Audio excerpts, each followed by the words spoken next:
Good morning, everyone.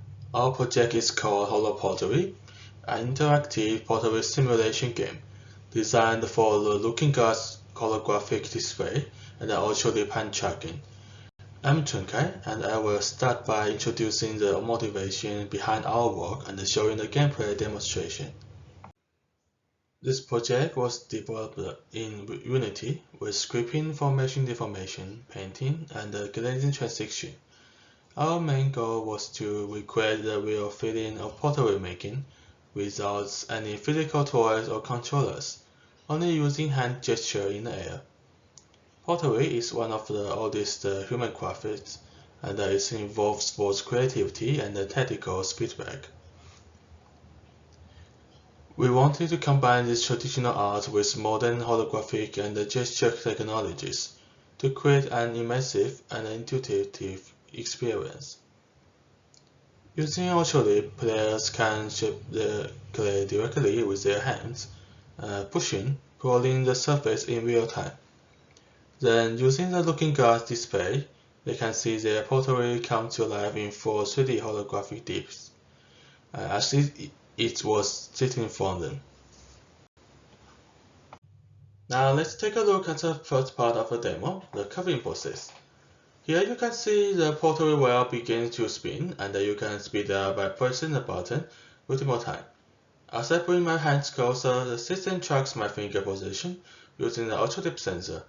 The surface of the pottery begins to deform in real time. I can squeeze inward or stretch to outward to form unique shapes, just like in real clay.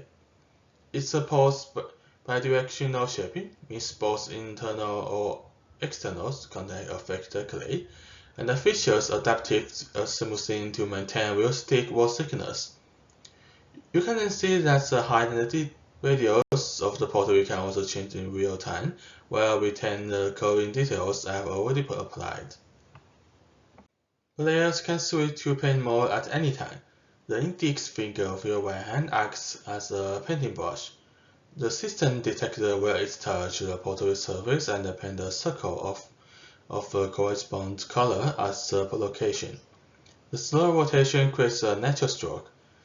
Players can choose from a variety of colors: red, green, blue, yellow, black, or white, so the color will vary slightly depending on the pottery's original color. After painting, we move on to glazing. The glaze effect changes the appearance of the material, transforming it from raw clay to fire-colored cinemas. Finally, the finishing pottery can be saved and displayed in the studio. You can also access the last 4 saved pieces with the button. Of course, the studio can store more dust particle and ambient effects, all designed to create a comfortable and artistic atmosphere. Then let's turn the topic over to the next person. Thanks, Kai. My name is Narishka, and following that demo, I'll be explaining how we built the assets and atmosphere that brings the pottery experience to life. Our aim during this stage of the project was to construct a physical environment that would make the gameplay feel believable and immersive. We began by creating the core 3D assets that make up the pottery studio. This included the pottery base itself, the shelving units, tables, and smaller decorative props that fill the space. All of these were modeled in Blender, where we focus on clean geometry and simple forms to keep performance smooth in real time. We wanted each object to feel cohesive, but not overly complex, so that the focus remained on the clay itself and how players interacted with it. Once the models were complete, we imported them into Unity and began integrating them with our gameplay systems. At this stage, the assets were linked to our Ultraleap hand tracking setup and the various scripts that control deformation, painting, and lighting. We tested each object carefully to make sure it behaved naturally when players sculpted or painted, and that it interacted correctly with the environment around it. This process essentially gave us the physical foundation of the game, where the players can shape, paint, and glaze pottery in a consistent, realistic way. After the environment was in place, our focus shifted towards refining its appearance through surface design. This phase was about taking the functional space we had built and giving it character, warmth, and visual depth. We worked with different textures and materials to bring authenticity to both the pottery and the studio itself. Our render texture blending system allowed colors to layer naturally as the player painted, creating smooth and continuous brushstrokes. The Potty Paint controller and Potty Painter scripts ensured this process felt fluid and accurate, translating each finger movement into realistic, responsive paint application. These small visual touches made the environment feel handcrafted rather than computer generated, aligning with the creative essence of pottery. The final stage of this process was shaping the mood and atmosphere of the room itself. We wanted players to feel calm and immersed, almost as if they were sitting inside a real studio. Soft, diffuse lighting, warm wood tones, and gentle reflections all contribute to a peaceful, inviting aesthetic. The outer environment was kept simple and slightly blurred so that the focus always stayed on the pottery in front of the player. To add life to the space, we introduced subtle animated effects such as drifting dust and slow light movement. These details may seem minor, but they play a huge role in making the scene feel dynamic and real rather than just static. Although this combination of careful modeling, material design, and environmental polish allows the player to feel fully immersed in the experience, it creates a sense of creative flow where shaping and painting the pottery feels natural and intuitive, supported by an environment that complements the hands-on interaction. Now, Mark will be showcasing more of these design elements in actions and other visual features. Thank you. With our UI design, we made a system that is very simple to follow. It has things such as images and simple text to help the user coordinate what they need to do alongside what everything does. We use different contrasting vibrant colors to be distinctive, such as the save and then the delete all saves being green and red, showing that green is the good one, and red being you don't want to press this to delete everything. We also try to make everything readable and simple. It's very hard to do with the holographic skin on our screen. It can look like a blur sometimes, so we try to make everything look nice, big and simple. Even the rotation speed, whenever it turns on, such as speed 1, it says it's at speed 1, and it highlights at the first one as green to indicate that it's currently at that speed. So all of our UI is meant to be simple, helps the user to understand what things to press and what to do to make it all readable. For a front view of our game, we want to make a simple, non-cluttered screen that will show you everything that you need to see, along with just being very warm and cozy and very opening to experiment. We made very simple colors, such as the pottery wool, where it's yellow, where it's vibrant, but it's not to the point where it'll be distracting, and it looks like it's colorful, like you want to interact with it. We also added simple details that mean a lot, such as clay dirt on the pottery wool, the wooden edges with it looking dark at some parts. This is all to make it all look recognizable, simple, and really inviting you to play the game because of all the colors and amongst anything, the textures as well to make it look very nice. We also didn't want to fill the screen with multiple different things that would distract the user, so we just have simply the two sides where you can interact with the UI, the main pottery thing, and around it just small decoration. For our furniture, we wanted it to have a very rich and cozy look. We made a lot of textures for a lot of the objects such as wood to make it look very fancy, like some rich dark wood, and wanted to give the ambience of working as a passionate potter where you would want to see many things and where you want to work on many projects and see the liveliness of the world, to experiment on your creativity. Even there's a painting that we remade by Van Gogh in a very simplistic form to give that presence of artistic ambition. And a lot of the other things such as vases and the nature that we made was just to create like a liveliness for wanting to show that there's a world around you and it's your vessel, and the pottery that you're working on is something that you can work on. We also have the holographic screen where you can look from left to right, and we want to really use that technology to show there's a world around you that you can see and look at, and there's liveliness in it. We also wanted to do animation, and this was to make the world look a lot more live. We had a dog that's able to hop outside. It's a very simple script alongside just a lot of dust particles. It's very hard to see because I made it tiny, but there's a GIF in the bottom left that demonstrates the bouncing and the dust that I experimented on my computer. These were just added to create a more liveliness and add more things to the background. The dust to show that it's an old workshop, and there's dust blowing around with randomness where it goes everywhere, and a dog that comes around every 2 minutes to show that there's a world outside and everything's like frolicking around. These were very simple. These were just meant to be purely aesthetic and just make the user like see something interesting out in the pottery than the pottery they're working on.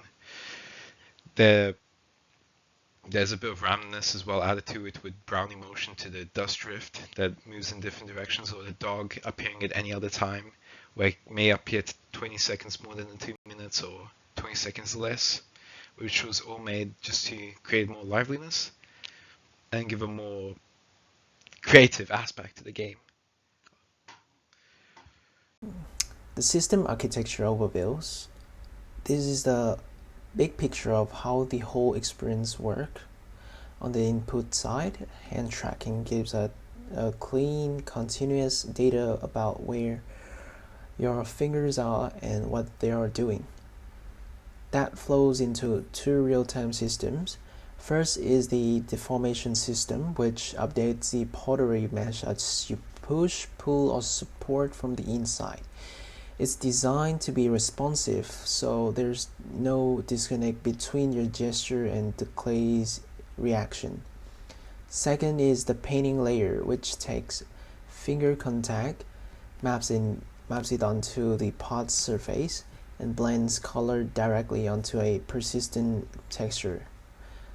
Both of the systems feed the rendering layer where materials, clay fired and glaze are applied.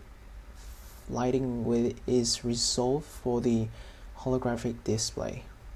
Around all that is a lightweight persistent layer for saving and loading designs. On the key technical features side, the feel of the experience comes from two parts working together. The first is our deformation approach. It supports pushing from the outside and bracing from the inside. With smoothing that helps maintain stable walls, the goal is to avoid lumpy artifacts while still letting you make bold shapes changes, so the clay feels pliable but not flimsy. The second part is fingertip accurate painting. When your fingers touch the surface, we translate that contact precisely onto the pot's texture and blend the strokes so it wraps naturally around curves. You can change colors, adjust brush size, and erase without any mold feeling different or awkward. And layer on top are the material stages, raw clay, fired, glazed, that gives a clear sense of progression from making to finishing a pot. Together, these features create a tight cause and effect loop. Hands move, form changes, color sticks, and the result look convincingly ceramic. On to the algorithmic comparison. So in exploring how to represent the clay, we tested two paths. One was a volumetric approach that gives beautiful fidelity but requires frequent heavy updates, so it's really not ideal when you need instant feedback every time a finger moves. The other one was optimized mesh-based method that modifies the pot's profile directly and updates the surface quickly. So we choose the mesh approach because it preserves the most important quality for a hand-driven experience, responsiveness. It still allows fine shaping and good surface continuity, but it keeps frame time predictable at roughly 60 FPS and interaction snappy. So that trade-off, slightly less physical complexity in exchange for reliably smooth sculpting, It lets players focus on creativity rather than waiting for the clay to catch up. I will be discussing a summary of our results and performance. We achieved a performance of 60 frames per second, matching the Looking Glass Factory display's refresh rate, meaning our game keeps up with the technology and the feel of the game is consistent. With a latency of less than 25 milliseconds from the depth sensor to the game, users' input should feel like it is being replicated in the game in real time. Smooth brushstrokes for painting help with immersion, and combined with low latency and high FPS, it feels like the paint is going onto your art piece as soon as your finger makes contact. The game also maintains consistent memory usage, meaning future use of this game can have predictable hardware cost and users can expect a consistent experience with few performance spikes. We did encounter some limitations within the project, which can be summarized as deformation being purely geometric and not a real physical clay simulation. This means that expected clay physics are not replicated in the game, such as weight. The glazing effect is visual only, meaning it isn't a true reflection of the response the material would have after being dipped in glaze and fired. It has set colors and is thus limited in appearance compared to real pottery. Depth sensing technology still has limitations, especially in the compact format Ultraleap offers. With rapid user movement or movement outside of bounds, the tracking input can become unstable or scrambled and cause unintended deformation or painting. When it comes to what we learned, through this project we each gained a deeper understanding and appreciation for real-time 3D interaction and gesture-driven user experience in software, and especially Unity. We learned the importance of ideating approaches for performance optimization, especially with the CPU to GPU interactions of render texture functions and object meshes. And we learned how to integrate Ultraleap's software development kit with Unity's rendering pipeline, improving our ability to utilize this technology in the future and implement other similar systems. A big part of this project has been each of us learning how to work together as a team, and towards the finish it has been invaluable to reflect on our improvements, and we will be seeking to continue this improvement in the future. Early on, we realized how important communication and consistency are. At the beginning, communication included task delegation and an occasional check-in. Now it is sharing our progress, teaching each other how a problem was solved, and asking questions about technology used, and of course working with greater empathy. We discuss what is blocking a task from being completed and what we can do to help. Consistency in communication has been a huge point of reflection, as we can see the times we have been more consistent have seen significantly more progress and positive culture. This is something we are looking to continue improving and are very grateful to have had an environment to practice in during this project. While going through tutorials and learning new techniques, we've learnt the importance of learning together and sharing our findings. Early in the project, we ran a body doubling session, centered around going through initial software learning in a group call. This meant we could learn in an environment that suits our individual needs and still have the opportunity to ask questions when blocked, which ended up helping our individual learning by practicing what we had just learned and reinforcing it. After doing individual learning in our own time, we also found early on that we would often ask questions about something someone else had just learned, which introduced the idea of sharing our learning, even if it was just stating what we had covered, so that there was an expert or source of help that gave direction on who to go to. A key part of communication development has been learning to revisit the project goals and vision during check-ins to ensure tasks continue to be aligned and rework them when they veer off scope. And as the group has been split into two key teams, it is important for each team to share any technical limitations and learnings with each other to ensure the project stays on track and takes each piece of technical implementation into account. We've also learned to be honest and to actively contribute to creating this honest culture. This includes being vulnerable by telling each other when things fall behind and when we get stuck, even if the problem feels like something that should be simple. We ask questions to help move forward, and during check-ins offer help to make getting the help easier. This all accumulates in working with empathy and accountability. We have learned that statistics on work done aren't the whole story, but also that it's important to hold yourself accountable when things fall behind. Working as a team means being upfront and being a support for those around you. All of these skills and valuables are things that we have developed over this project, and we will continue to learn. Overall, the project delivered real-time gesture-driven sculpting and painting, a demonstration of a creative use of modern interactive technology, and it has already inspired those who have tried the game for future potential use of the technologies, and it will hopefully continue to do so. We'd like to thank Dr. Ian Peake for acting as a guide, continuously keeping us on track, and for giving us the resources and ideas to learn as much as possible from this opportunity. We definitely appreciate you. And we'd like to thank RMIT University and again Dr. Ian Peake for being our client and giving us a chance to try all these new technologies and provide a wonderful learning experience. We hope you find use with the game long after this semester is over.